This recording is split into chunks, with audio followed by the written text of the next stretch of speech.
Hola gente de YouTube, aquí Puga, y el día de hoy vamos a estar hablando de por qué hay tantísimos proyectos, sobre todo hoy en día, que están siendo draineados, están robando todo lo que hay por fallas de seguridad.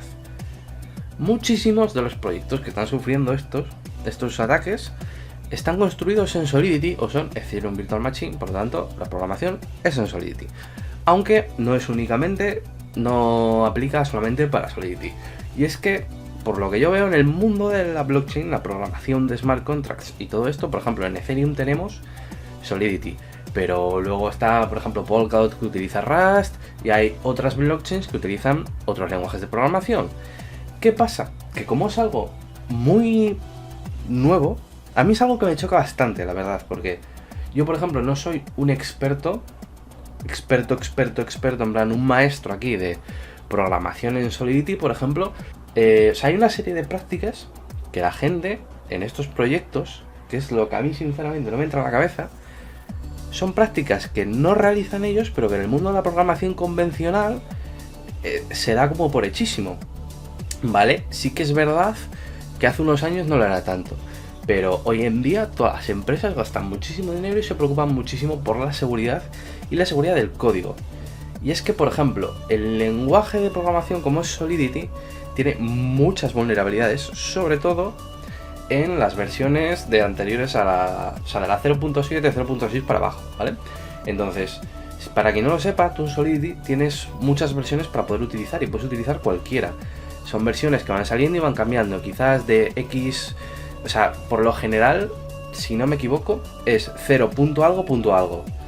El 0.567, cada vez que cambian ese número, es como que hay un cambio han hecho un cambio muy generacional entre uno y el otro. Por lo tanto, igual el 0.9, el 0.10 cuando salga, pues tendrán X cosas que no son compatibles con las anteriores o que mejora X cosas. Entonces, por ejemplo, hay muchos bugs, vulnerabilidades básicamente, como el que vamos a estar viendo hoy, que es el underflow y overflow, que en el 0.8 ya están resueltos porque el propio compilador se preocupa de dar un error sobre ello. Pero eso es ahora en la 0.8. Antes no te dice absolutamente nada. Entonces, es en parte por el lenguaje de programación, entre comillas, pero también en gran parte por la gente, porque programa sin tener en cuenta las posibles brechas de seguridad.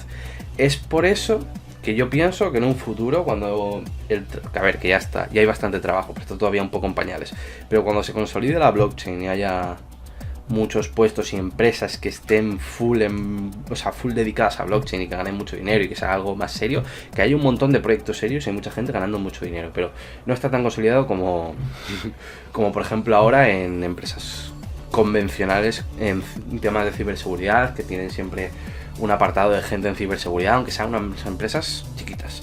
Entonces, en un futuro, la persona que sepa de ciberseguridad respecto a contratos inteligentes va a tener un salario gigantesco, porque es que literalmente se están perdiendo millones. Lo estamos viendo aquí. Ronin Network, que si mal no recuerdo, Ronin es lo de los Axis, entonces en Ethereum 624 millones, Polynetwork 611 millones. Mira, yo aquí de lo que estoy viendo, el Nomad Bridge, que eran los USDC de Moonbeam, que Moonbeam pues también utiliza Solidity, unos 190 millones. O sea, hay una cantidad de millones que se pierden por unas tonterías. Y además, que tú lo bueno de esto es que puedes llegar a realizar estos hackeos siendo tú, por ejemplo, fíjate que te vas a especializar en ciberseguridad de contratos inteligentes. Tú puedes ir, por ejemplo, ahora que, por ejemplo, de Ronin no sé si lo ha hecho una persona en plan malintencionadamente o tal, pero muchas veces lo que se hace es, por ejemplo, yo desde mi posición de White Hat, que White Hat es en plan ciberseguridad, pero en plan bien, no eres un cibercriminal. Entonces tú, por ejemplo, hackearías a Ronin y dices, oye, mira, he encontrado esta vulnerabilidad, te he hackeado, tengo los 620 millones, vamos a llegar a un acuerdo. Entonces probablemente lo que pasa es te doy el 60%, bueno, igual es una burrada, pero bueno, te doy X porcentaje de lo que has conseguido, porque lo hubiésemos perdido, y aparte te damos un puesto de trabajo, lo que sea. Entonces te dan parte de lo que has robado, entre comillas, no has robado nada, te dan parte del dinero, y luego te puedes pillar un curro ahí. Y ya te digo que lo que se gana siendo experto en ciberseguridad de contratos inteligentes es bastante, básicamente porque es como si fuese una gema. Hay muchísima demanda porque es que millones y millones y millones que se roban y no es prácticamente gente. Entonces la poca que hay se forrea. Vamos a estar viendo un ejemplo muy tonto, ¿vale? Que es el del overflow y underflow. Y para ello vamos a hacer aquí un contrato inteligente. Aquí no. Que bueno, si no entendéis Solidity os lo explico un poco. Os lo explico un poco así, ¿vale?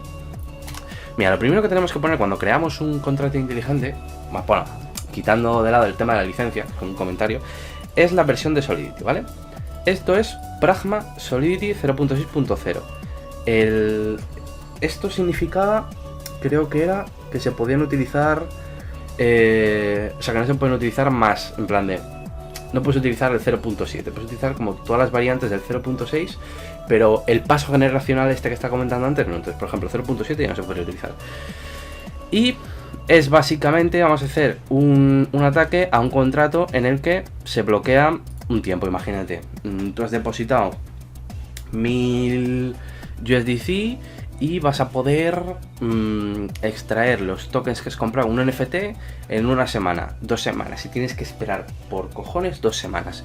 Vale, pues vamos a ver cómo hackear esto. Y esto se debe a el no usar una librería que se utiliza mucho, que es SafeMath. SafeMath te permite utilizar operaciones de suma, resta, multiplicación y división sin caer en el tema del underflow y overflow, que os lo voy a explicar ahora. Y es algo que no trata Solidity hasta la versión 0.8. Por tanto, todas las versiones pues, por debajo de la 0.8, si no implementan la librería de SafeMath, básicamente son vulnerables. Y ya te digo que hay así, pero es que encima no es que sea la única vulnerabilidad que haya en Solidity, hay un montón. Hay muchísimas. Entonces, vale, os voy a explicar rápidamente el tema del underflow y el overflow, que funciona, o sea, ocurre básicamente en los uint. Un uint es un entero sin signo, un signed int, lo que significa que solo puede albergar los valores positivos. Esto en cosas como Java, por ejemplo, bueno, y en C++ y todo eso os voy a dar un ejemplo, pero en verdad no merece la pena. Básicamente un entero sin signos que solo puede tener valores positivos, del 0 a 2 elevado a 256, menos 1. Entonces, ¿qué pasa?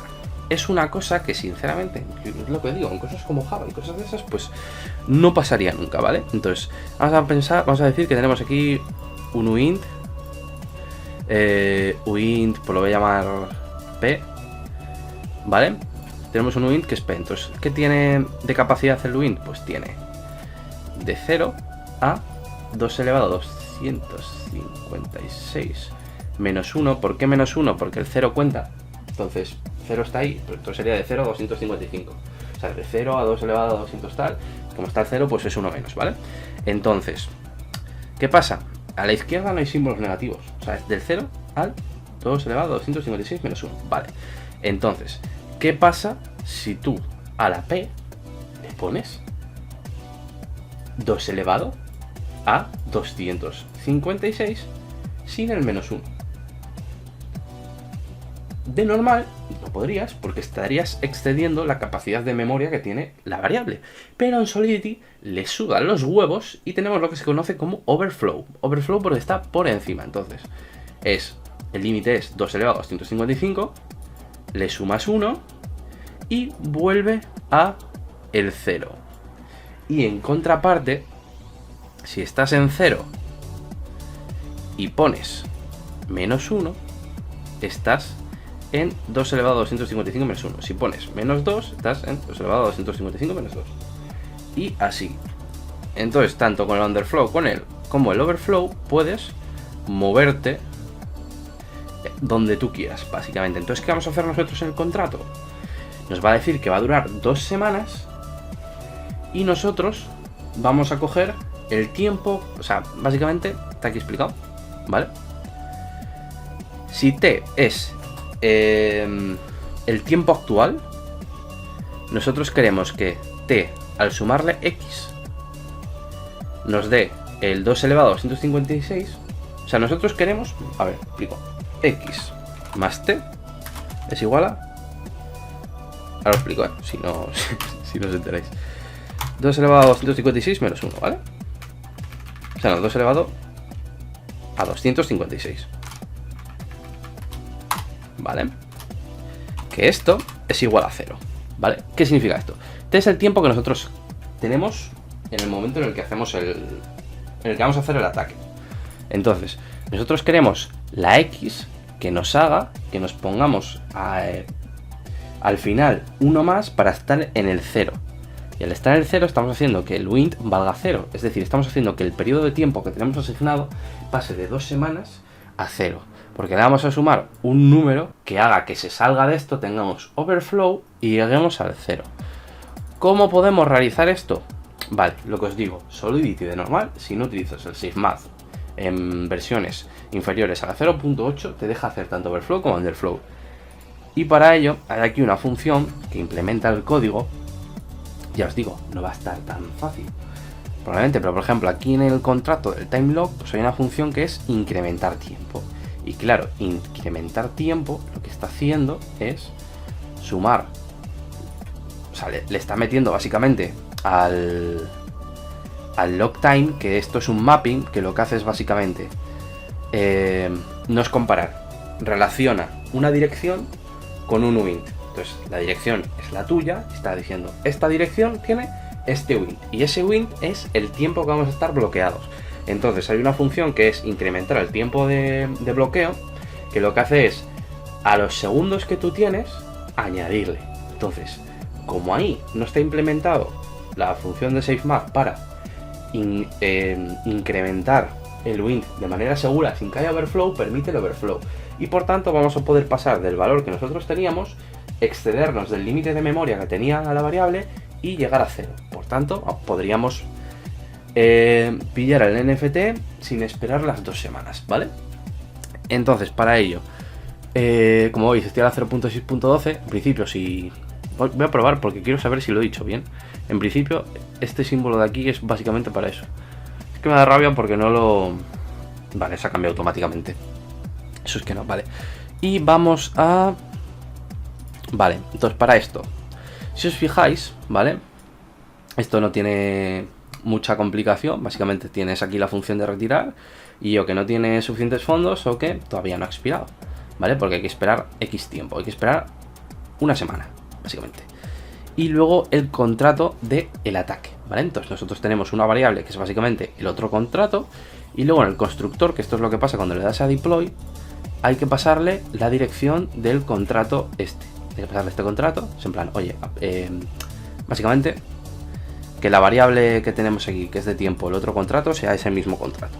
Y luego el fallback, que es lo que va a ejecutar la función de ataque, que es básicamente lo que se está comentando, ¿vale?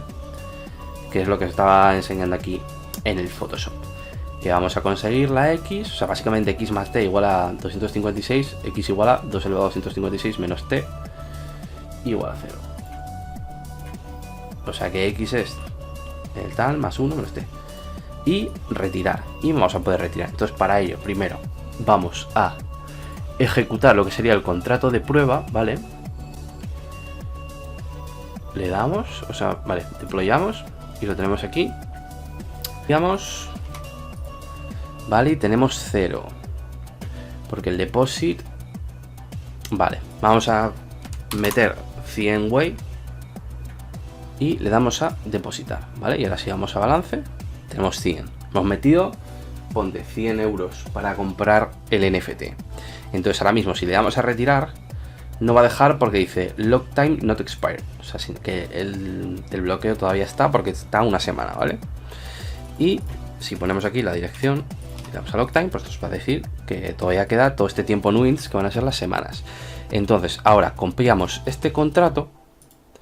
Vamos a pillar otra cartera y vamos a hacer un deploy del ataque prueba desde este contrato. Lo deployamos.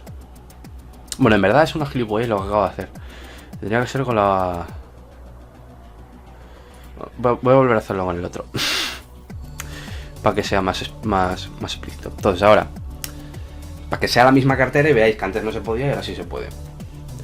Entonces ahora volvemos a hacer lo mismo, hacemos el attack prueba.sol, lo deployamos, ¿vale? Y ahora simplemente le damos a attack y insufficient funds, ¿vale? Porque no hay que poner 100, atacar y ya está. True transaction mine, tal, pum, 100 way y ya estaría. Entonces ahora, si volvemos a Logtime, no nos carga porque porque está hecho desde el otro contrato. Pero ha tirado, básicamente ha tirado y hemos conseguido pasarnos por el arco del triunfo el tiempo de bloqueo. Entonces, esto es algo que pasa muy a menudo en todos los proyectos de blockchain y que son básicamente tonterías porque la gente sabe programar pero no sabe ciberseguridad aunque sea unos mínimos. Porque el overflow, underflow es algo que entiendo yo porque no es solo aplicable a Solidity, pasa muchas cosas, lo que pasa es que está contemplado. Pero bueno, esto era un ejemplo. Si queréis que haga más vídeos al respecto, más tipos de hackeos que hay, y igual algo de programación de Solidity, porque probablemente igual habéis visto esto y acabáis de decir no me he enterado una mierda. Pero bueno, espero que os haya gustado el vídeo y nos vemos en el siguiente. Chao.